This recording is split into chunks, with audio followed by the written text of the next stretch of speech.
क्योंकि यहां पर लगन स्वामी नीच चल रहे हैं, मंगल, है ना, और अगले साल काफी समय तक ऐसा होगा। तो इस समय में चोट लगने की संभावनाएं अधिक रहती हैं, दुर्घटना होने की संभावना अधिक रहती है। नौकरी और व्यापार में कुछ एक बदलाव आने की संभावना है। उसका कारण ये है कि मई में यहां से राहु देव ट्रांजिट करके चौथे भाव में आ जाएंगे और केतु देव यहां से इनके साथ ही दशम भाव में आ जाएंगे। तो दशम भाव कर्म को दर्शाता है, तो व्यक्ति अपने कर्मों में कुछ एक तब्दीली, कुछ एक बदलाव करता है और यह बदलाव जरूरी भी होते हैं। परिवर्तन संसार का नियम है, इसलिए यह परिवर्तन इनके लिए शुभकारी ही रहता है। तो यहां पर नौकरी या व्यापार में कुछ एक बदलाव, जैसे नौकरी में प्रमोशन हो सकती है, क्योंकि यहां से बृहस्पति भी दृष्ट करेंगे धन भाव को, तो जीवन में धन कमाने के मामले में अच्छे अवसर प्राप्त होंगे।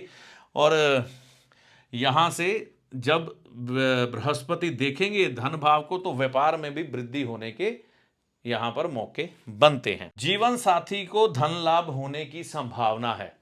जीवन साथी को आपके हो सकता है उनके माता पिता से धन प्राप्ति के अवसर बने, या भाई बहनों से धन प्राप्ति के अवसर बने, या कोई ऐसी इन्वेस्टमेंट पुराने समय की करके रखी हो जो शायद भूल गए हो, तो एकदम से जब आप अपने घर के कागज़ खंगालेंगे तो कोई इन्वेस्टमेंट की हुई पुराने समय की बाहर आ सकती है। तो धन लाभ जीवन साथी के माध्यम से भी होगा। और परिवार में वाहन आने की संभावनाएं भी इस समय प्रबल बनती हैं। नया वाहन लेके आ सकते हैं आप इस समय में। खर्चे बढ़ेंगे। यह साल जो है ना खर्चों को बढ़ाने वाला है। उसका कारण ये है, बृहस्पति चाहे यहां पर धन भाव में देख रहे हैं, लेकिन ये खर्च के भाव को भी देख रहे हैं। तो जब एक शुभ ग्रह खर्च भाव को देखता है तो खर्च बढ़ा देता है। इसके अलावा ये चौथे भाव को भी दृष्ट कर रहे हैं, तो चौथा भाव आपके घर का है। तो घर पर कुछ एक खर्चा करना, तोड़ फोड़ करना, मैंने पहले ही कहा कि आपका पैसा घर पर खर्च होगा, या बच्चे आपके कुछ एक अपने खर्चे बढ़ा देंगे, जिसकी वजह से आपको उनको धन देना ही पड़ेगा इस समय में। जो विद्यार्थी हैं उनकी विद्या में कुछ एक रुकावटें देखने को मिल सकती हैं, क्योंकि यहाँ पर पहले ही राहु कंफ्यूजन की स्थिति बनाए हुए थे विद्या को लेकर, ठीक है ना। लेकिन अब ये यहाँ से गोचर करके आगे बढ़ जाएंगे, और लेकिन शनिदेव नीचे आ जाएंगे पंचम भाव में, तो ये भी जस के तस स्थिति बनाने वाले हैं। तो विद्या को लेकर कुछ कंफ्यूजन, रुकावट जीवन में आ सकती है, लेकिन ये परमानेंट नहीं है, टेम्परेली ही होगी।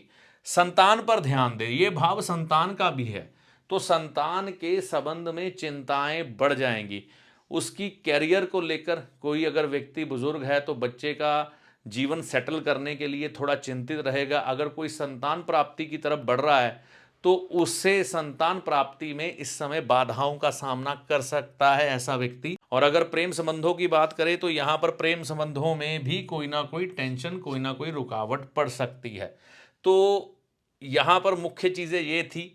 अब जो बुजुर्ग लोग हैं वृश्चिक लगन के, उनको अपनी सेहत के मामले में पेट संबंधित रोग परेशान कर सकते हैं, गैस अधिक बन सकती है, शरीर दर्द रह सकता है। खान पीन बिल्कुल हल्का फुल्का रखें, ज़्यादा भारी भोजन ना करें, तामसिक भोजन छोड़ दें, अगर नॉनवेज शराब लेते हैं तो वो छोड़ दें।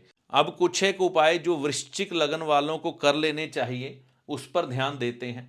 जैसे कि गंगा स्नान करने का अगर आपको अवसर मिले तो किसी दिन भी आप हरिद्वार जाके गंगा स्नान अगर करते हैं तो ये ग्रहों का जो दुष्प्रभाव है आप पर थोड़ा कम देखने को मिलता है। अब अगर कोई व्यक्ति कहता है कि हम हरिद्वार नहीं जा सकते, गंगा स्नान नहीं कर सकते, तो वह इस तरह की गंगा जल की बोतल अपने घर में रखे, स्नान करने के बाद अपने रूम में आए और अपने सर पर स्प्रे कर ले, तो घर में इस तरह से गंगा स्नान कर सकते हैं। लेकिन बाथरूम में गंगा जल नहीं रखना। दूध धर्म स्थान में भगवान शिव को अर्पण करें। किस दिन करें? सोमवार के दिन सुबह के समय 10 बजे से पहले, बहुत अच्छा रहेगा। उड़द की दाल ना खाएं। इस पूरे साल उड़द की दाल का परहेज रखें तो बहुत बढ़िया है। सफाई सेवक भाई बहन की मदद करने से भी आपको लाभ मिलेगा, ऐसा आप कर सकते हैं। तामसिक भोजन, ये तो मैंने आपको पहले ही कहा है कि खाना छोड़ दें तो बढ़िया ही होगा। इसके अलावा पीपल का पेड़ लगाने का अवसर मिले, अगर कोई व्यक्ति चाहे तो शमशान घाट में लगा सकता है। मई महीने के बाद माताएं और बहनें शमशान नहीं जाएंगी, पुरुष ही कोई शमशान अगर पीपल का पेड़ लगाने जाना चाहता है तो जा सकता है, नहीं तो पीपल की सेवा वैसे भी करेंगे तो आपको लाभ ही मिलेगा। तो यह थी जानकारी 2025 में वृश्चिक लगन वालों के राशिफल के बारे में, कैसा रहेगा ये साल। तो ये वीडियो आपको कैसा लगा कमेंट करके अपनी राय ज़रूर दें। अगर आप इस चैनल से बहुत पहले से जुड़े हैं और अभी तक आपने ये चैनल सब्सक्राइब नहीं किया है तो इसे सब्सक्राइब ज़रूर करें, और अगर पहली बार आप इस चैनल पर आए हैं तो इस चैनल को सब्सक्राइब किए बगैर नहीं जाइएगा। इस वीडियो में दी गई जानकारी का लाभ आपको माता रानी की कृपा से होगा। जय माता दी।